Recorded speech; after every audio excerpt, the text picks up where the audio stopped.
Hey everyone, and welcome to another deep dive. You guys wanted us to look into road casualties in New Zealand, and wow, this is some pretty interesting stuff. Yeah, it really is. We're looking at an analysis by this guy, Paul Treffner, Right. who's basically spent his whole career trying to understand distracted driving. Mm-hmm. And you know what's crazy? He says there might be a link between the rise in casualties and something we use every single day.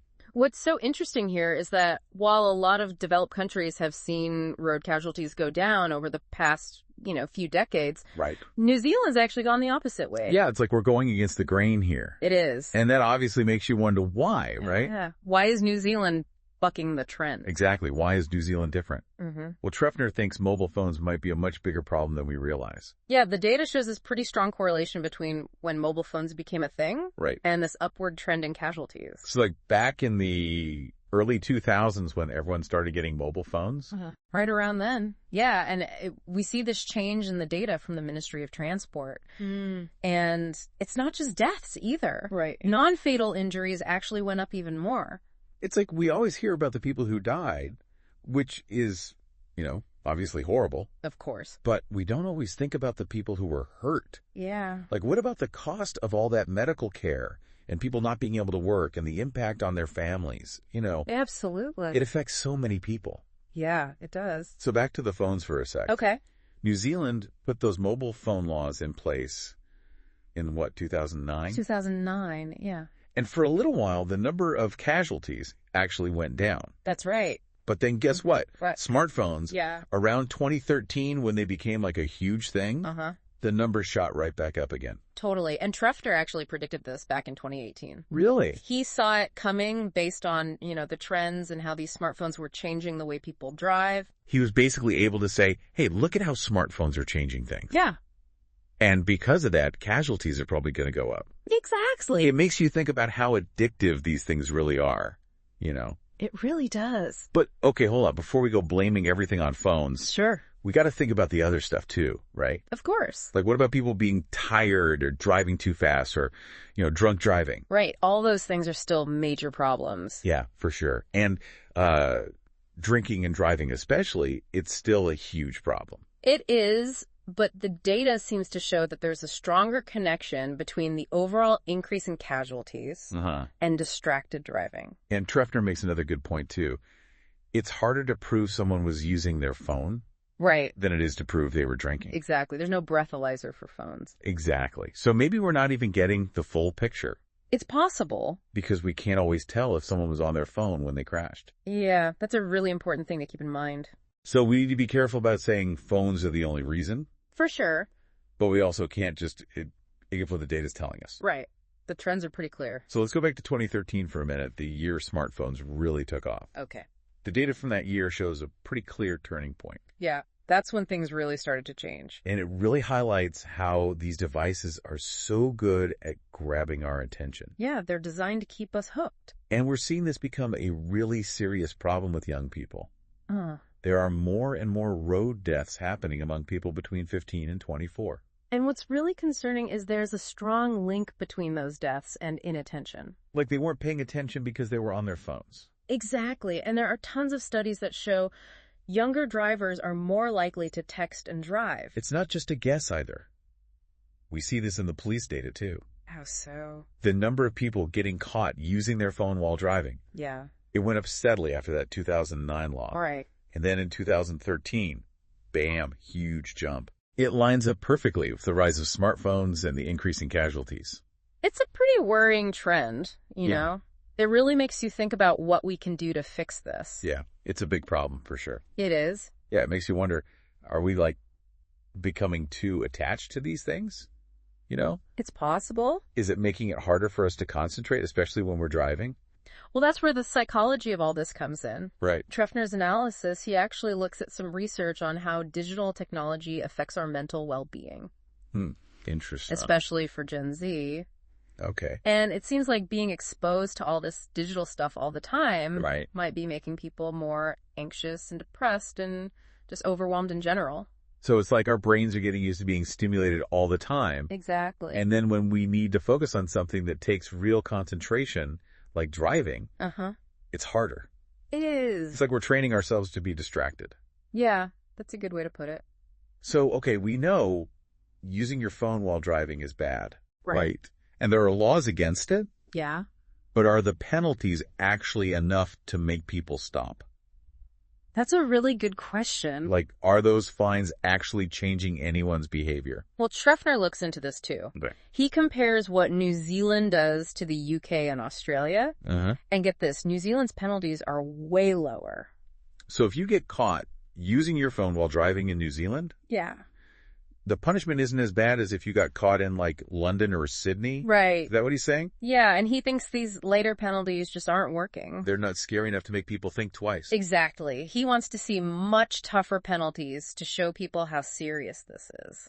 Because if there's not much risk, people probably won't change their behavior. That's his thinking. Yeah. So before we get too deep into the whole penalties thing, Okay.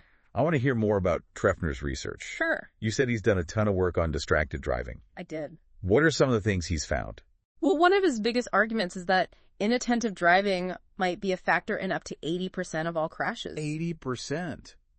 That's a huge number. Are you serious? That's what he says. Yeah. If that's true, it's pretty terrifying. It is. But how did he come up with that number? To get that, it helps to understand something called inattentional blindness.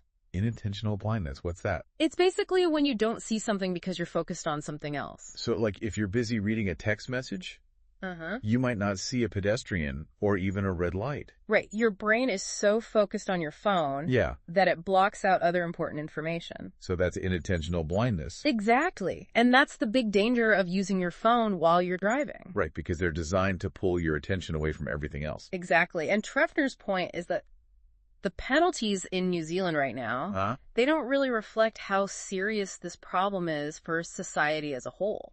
So he's not just thinking about the people involved in the crash. Right. He's thinking about the long-term costs, too. Like all the medical bills and the lost productivity and the emotional trauma. Exactly. All of that adds up to a huge burden on everyone. So we've talked a lot about Treffner's research. We have. And how mobile phones seem to be linked to all these road casualties. But has there been any other research done since his analysis? Actually, there have been some interesting updates. Oh, really? Like what? Well, in February 2020, the Ministry of Transport did their own research on why the road toll was going up. They said some of the main reasons were alcohol learner drivers. And a spike in casualties in Auckland specifically. So they're saying it's not just phones. Right, there are other things going on too. And Treffner, what did he think about that? Well, he didn't like how the report kind of downplayed the whole distracted driving thing, especially for young drivers. So he thinks they're not paying enough attention to that. Yeah, he says while alcohol and regional stuff are definitely factors, they don't explain the whole picture. Like why it's happening all over the country. Right, and especially for that younger age group. So basically there's some disagreement about what's causing the problem. There is. But maybe it's not just one thing. Maybe it's a bunch of things all mixed together. It's probably a combination of factors, yeah. Do you think maybe alcohol and distracted driving are connected somehow? That's a good point. Like maybe people are more likely to use their phones when they've been drinking? It's definitely possible. It seems like we need more research to figure all this out. We do.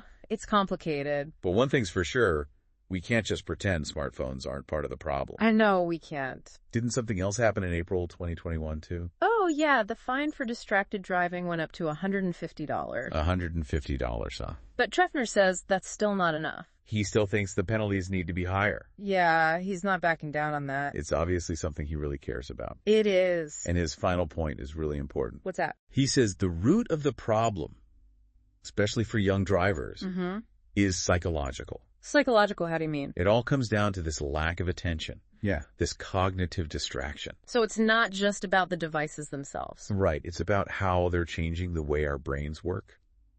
Wow. Like they're rewiring us to be distracted. It's kind of scary when you think about it, you know? Yeah, it is. It's like we're losing the ability to just be in the moment and focus. Right. There's always something trying to get our attention, notifications, messages, all that stuff. No wonder we have such short attention spans now. And when you're driving, that can be really dangerous. Yeah, for sure. It's like a recipe for disaster. It is. So, okay, we've gone over a lot of information today. We have. We've seen the trends in road casualties and how they seem to be connected to mobile phones. Right. And all the psychological factors that might be playing a role too. We've heard what Paul Treffner has to say and what the Ministry of Transport thinks too. It's a complicated problem. It really is. There's no easy answer. So what can we do about it? What can people listening to this take away from all this? I think the most important thing is just being aware, you know. Aware of what? Aware of how powerful distraction is and how tempting those devices can be. Right.